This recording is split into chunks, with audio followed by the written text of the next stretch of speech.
घर पर पुलिस लगाता है ये लोग। कोई किसान आंदोलन हो जाए, हमारे घर पर पुलिस है। नरेंद्र मोदी बनारस आते हैं तो हरीश मिश्रा जो है, बनारस वाले मिश्रा जी को जेल ले जाया जाता है। कोई मिनिस्टर आता है तो मेरे घर पुलिस लगा दिया जाता है। योगी बाबा हमसे डरते हैं, मैं भौकालियों से नहीं डरता हूँ। इस पूरे माहौल में, दहशत के माहौल में, जब कोई सरकार से एक सवाल पूछने की हैसियत न करता हो, उसमें जो है बनारस वाले मिश्रा जी इन गद्दारों से, इन चाटुकारों से, इन दलालों से छाती पर से आमना सामना कर कर सवाल पूछता है कि ये हमको डरवाएगा।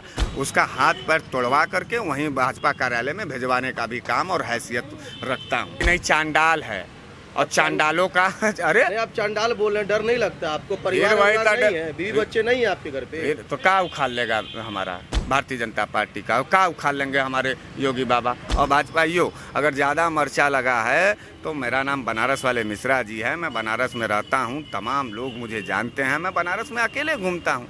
एक बार हाथ चला के देखो, माँ कसम घर में घुस करके हाथ उखाड़ करके फेंक दे।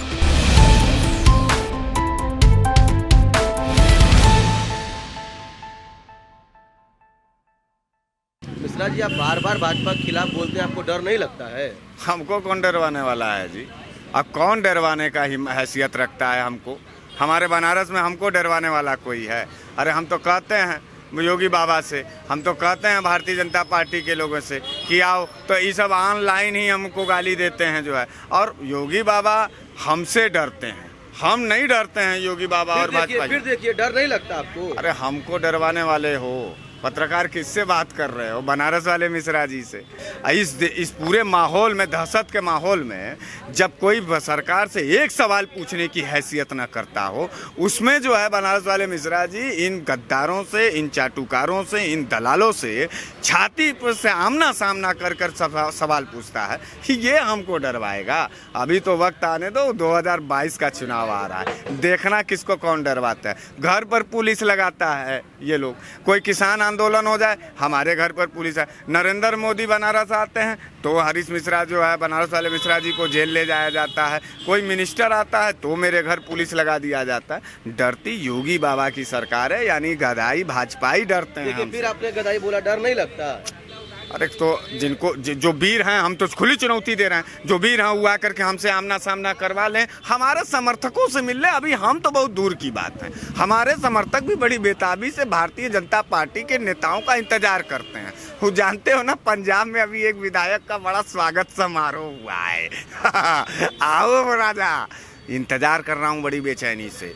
जिंदगी जीने के लिए स्वाभिमान की ज़रूरत है, और उस स्वाभिमान के जीने के लिए जो है भारतीय जनता पार्टी के नेताओं को पीटने की ज़रूरत है। हम लोग तो ऐलानिया कहते हैं कि आएगा कोई नेता, अगर भाई शराफत से बात करोगे शराफत बतियाएंगे, नफरत से बात करके गाली दे के बनारस वाले मिश्रा जी को चुनौती दोगे तो पीठ के पीछे कर रहे हो। ये वही लोग हैं जो मंदिर और मठों के पीछे नाजायज रूप से पैदा हुए अंधभक्त हैं। हम तो अपने माँ के कोख से पैदा हुए हैं, हम अपने माँ का दूध पिए हैं, इसलिए ललकार करके योगी जैसे गद्दार आदमी को, मोदी जैसे जो है लाचार आदमी को ललकारते हैं। बनारसी आदमी हूँ गुरु, किसी का कोई जो है, कोई हमको एक रोटी का रहम नहीं देता है। मैं अपने सवाल पर रिजिट होकर के इन गद्दारों से सवाल पूछूंगा। जिसके माई का जो भी माई का लाल अपने माँ के छाती का दूध पिया हो, आके बनारस वाले मिश्रा जी से आमना सामना कर ले, हमारे समर्थकों से मिल लें भाजपाई, उसके बाद मेरे पास पहुँचेंगे जो है। तो जाके कह देना पत्रकार तुम भी अपने योगी बाबा से। बनारस वाले मिश्रा जी बोल रहे थे कि तुमसे नहीं डरते हैं। मैं भौकालियों से नहीं डरता हूँ, मैं चोर और चंडाल लोगों से डरूंगा? मेरी इतनी हैसियत कमजोर हो गई कि मैं भाजपा जैसे जो है जल्लादों से डरने लगूंगा। सर का बदला सर लूंगा, सम्मान का बदला सम्मान लूंगा। कोई अपमान करेगा, टांग पे टांग रख करके चीर दूंगा। कोई प्यार से गले लगाएगा, अपना गर्दन उसके कोख में रख दूंगा, उसके गले लगा दूंगा। बात ईमानदारी से होनी चाहिए, बात प्यार और सम्मान से होना चाहिए। जो प्यार और सम्मान से मिलेगा उसको प्यार और सम्मान से मिलेंगे, जो ऐठ कर और जो है गुंडई से मिलेगा उसका हाथ पैर तोड़वा करके वहीं भाजपा कार्यालय में भिजवाने का भी काम और हैसियत रखता हूँ। कोई आएगा हमसे मिल लेगा। लेकिन भाजपा के खिलाफ मिश्रा जी आप हमेशा जहर उगलते हुए हर सारे वीडियो में पाए जाते हैं, ऐसा क्यों? यार भाजपा के लोग चूतिए होते हैं, भाजपा के लोग साले जिस तरीके के नफरतबाज लोग हैं, उनको शिक्षा से कोई मतलबे नहीं है। हर सवाल पर जो है भारतीय जनता पार्टी सिर्फ नफरत का शराब पी हुई है। तो शराबियों को लतियाया जाता है, शराबियों को धक्के मारे जाते हैं, शराबियों को भगाया जाता है। शराबी लोग हैं, नफरत का शराब पिए हुए हैं। हम मोहब्बत के लोग हैं, मोहब्बत और प्यार से अमन चैन इस देश में चाहते हैं। जो लोग हमसे मैं नफरत इसलिए करता हूं भाजपा से, क्योंकि भाजपा इस देश को तोड़ना चाहती है, भाजपा इस देश को बर्बाद करना चाहती है, भाजपा इस देश को जो है पूरी तरीके से विदेशी ताकतों में बेचना चाहती है, अडानी अंबानी का गुलाम बनाना चाहती है। हम चाहते हैं कि ये देश किसानों का रहे, हम चाहते हैं यह देश नौजवानों का रहे, हम चाहते हैं इस देश में गरीब गुरबों का भी हक और हुकूक मिले। इसलिए मैं भारतीय जनता पार्टी से नफरत करता हूं। और भाजपाइयों, अगर ज़्यादा मर्चा लगा है तो मेरा नाम बनारस वाले मिश्रा जी है, मैं बनारस में रहता हूं, तमाम लोग मुझे जानते हैं, मैं बनारस में अकेले घूमता हूं। एक बार हाथ चला के देखो, माँ कसम घर में घुस करके हाथ उखाड़ करके फेंक देने का काम बनारस वाले मिश्रा जी के तमाम साथी लोग बेसब्री से इंतजार। लेकिन बनारस वाले मिश्रा जी, ये बताइए, आपने दंगाई कहा, क्या आप बताइए जब से योगी बाबा की सरकार बनी है क्या एक भी दंगा हुआ है? CNRC में कितने लोग जेल गए? कहाँ से आए हो? हाँ, कहाँ से आए हो पत्रकार भटक करके? किससे बात कर रहे हो? बनारस वाले मिश्रा जी से बात कर रहे हो। खैर कोई बात नहीं है, तुमको जानकारी नहीं है। CNRC में जाके पता करो कि कितने हिंदुओं को और कितने लोगों को नाजायज़ रूप से जेल में बंद कर दिया गया। किसान आंदोलन में जा कर के पूछो कितने लोगों को जो है बेवजह हमारे ऊपर, हमको यहीं पे गिरफ्तार कर लिया गया, मेरे घर पर पुलिस लगा दिया जाता है। नरेंद्र मोदी शेर हैं अगर गुजरात के, तो जब वो बनारस में आते हैं हमको जेल क्यों डाल दिया जाता है? जब भी स्मृति ईरानी जब बनारस आती हैं, भाजपा का कोई भी कैबिनेट का मिनिस्टर आता है, हमको जेल डाल दिया जाता है। तो शेर तो मैं न हूँ, मेरा सामना भारतीय जनता पार्टी के लोग नहीं करते हैं। मैं पिछले 3 साल से, जब से सन 2014 से लेकर अभी तक मैं जो है ललकारी रहा हूँ, कोई वीर योद्धा भाजपा का हमको हमारा कॉलर तक नहीं पकड़ पाया। मैं चुनाव भी लड़ने जा रहा हूँ, हमारे खिलाफ पुलिस को लगाया जाता है। ये डरपोक भाजपा चुनाव लड़ने वाले हैं, इसीलिए जहर उगलते हैं भाजपा के लिए? नहीं, इसलिए लड़ रहे हैं क्योंकि अब जो डकैती हो रही है रोजी रोटी पर, हमारे नौजवानों के साथियों पर, जो लगातार जो अंबानी अडानी के इशारे पर जो हम लोगों का हक और हिस्सा और ज़मीन छीनी जा रही है, उस ज़मीन को वापस पाने के लिए, उन नौजवानों के अधिकार को वापस पाने के लिए, उन बहन बेटियों का जो बलात्कार हो रहा, चिन्मयानंदवा को जान रहे थे, उसको क्लीन चिट मिल गया, बलात्कार कर रहा था मठ में। योगी बाबा आदित्यनाथ के मठ में जाओ, तमाम जो है अपराधी मिलेंगे जो है।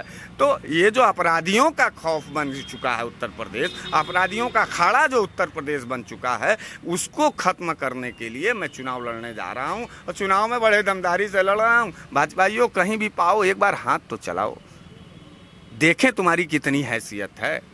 तुम्हारे अंदर पिछवाड़े में जरा सा भी दम नहीं है, तुम खाली हमको ऑनलाइन ही गाली दे सकते हो। मैं तुमको खुली चुनौती दे रहा हूँ, मैं बनारस में हूँ, लगा लो हाथ, देखो उसके बाद हम तुम्हारा क्या करते हैं। कमिश्नरी सिस्टम योगी बाबा बनारस में लगाए हैं, डर के मारे कमिश्नरी सिस्टम लगा दिए कि अब कोई यहाँ धरना नहीं देगा, यहाँ कोई प्रदर्शन नहीं करेगा, क्योंकि नरेंद्र मोदी का संसदीय क्षेत्र है।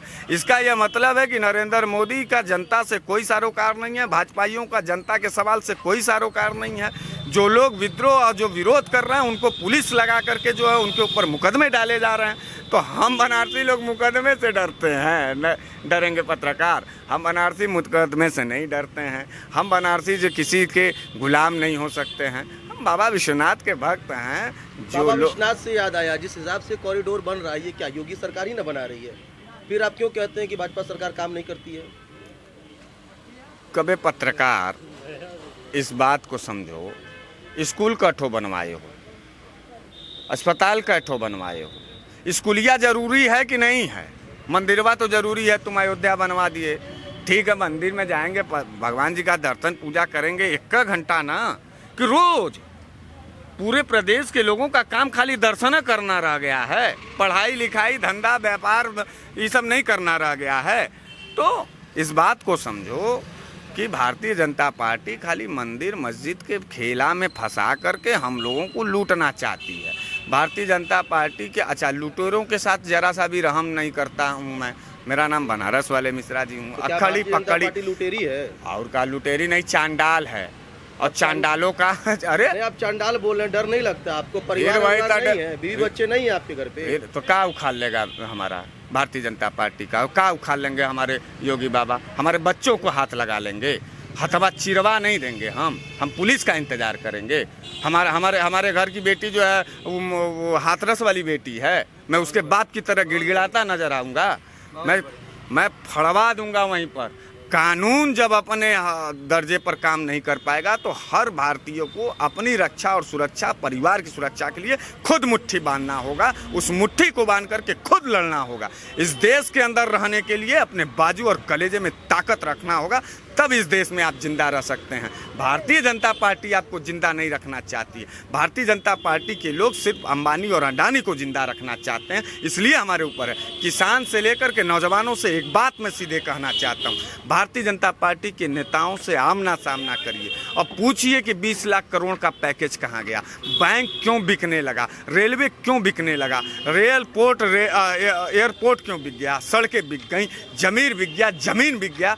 अब कौन सी बात का डर है? अब तो जब सारा चीज़ लूटी गया है और भूख के मारे जब मरना ही है तो आ करके इन जल्लादों का गर्दन मरोड़ करके यहीं बदला लेंगे और इसी सरजमी पे इनकलाब जिंदाबाद कहेंगे। देखते हैं कौन लड़ेगा।